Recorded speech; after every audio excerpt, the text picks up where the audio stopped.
అయితే చాలామందికి చాలా ఇన్ఫర్మేషన్ తెలియదు. ఫస్ట్ మూవీ ఛాంబర్ దాకా వెళ్ళింది కానీ నేను వెళ్ళలేదు సార్. ఫస్ట్ మూవీ ఏమైందంటే యాక్చువల్ ఆ మూవీ నుంచే స్టార్ట్ అయింది. ఒక హీరో యాక్చువల్ నా 2 మూవీస్లో మళ్ళీ వెళ్ళిపెట్టాడు. వాడి పని నేను తర్వాత చెప్తా, ఇప్పుడు అది సందర్భం కాదు, నేను డిస్కస్ కూడా చేస్తా. వాడి టీమ్ ఆఫ్ డైరెక్టర్స్ అందరిది బయట పెడతా, అందరికీ తెలుసు. ఒక section of people are suffering. ఆ మూవీలో డైరెక్టర్తో నాకు ప్రాబ్లం అంటే ఏం లేదు. అందులో కూడా టీం నాకు 1.6 అని బడ్జెట్ పెట్టి 4.8 పెట్టి ఇచ్చారండి. అది కూడా ఫినిష్ అయ్యి జస్ట్ ఇంకా ఫైనల్గా 1 డే షూటింగ్ ఉన్నప్పుడు ఎడిట్ చూసుకొని ఆర్ఆర్కి పంపించాం.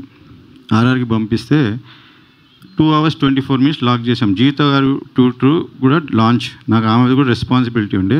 అందరినీ కూర్చోబెట్టి చూపించాం. అసలు ఏ ప్రొడ్యూసర్ కూడా ఎడిట్ చూపించాడు. చూపించుకొని ఎడిట్ చేసాం.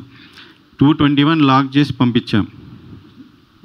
పంపిస్తే రజన్ మ్యూజిక్ డైరెక్టర్ నాకు ఫోన్ చేసి, సార్ 204 వచ్చింది సార్ అన్నాడు. 204 ఎట్లా వస్తుంది అని చెప్పేసి ఎడిటర్ని అడిగితే ఎడిటర్ కూడా, సార్ నేను అంతనే పంపించాను 21 అంటాడు. అన్ఎక్స్పెక్టెడ్ ఎడిటర్ అసిస్టెంట్ ఎడిటర్ పోయి ఆ మెయిల్ తెరిచి చూపించమంటే చూపిస్తే 204 ఉంది. ఏంది అని చూస్తే మాకు చెప్పకుండా direction team one of the actor have edited heroines part. Heroines 15 నిమిషాలు లేపేశారు.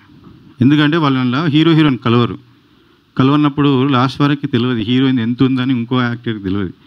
సో ఏం చేశారు, డామినేట్ చేస్తుందని లేపేశారు.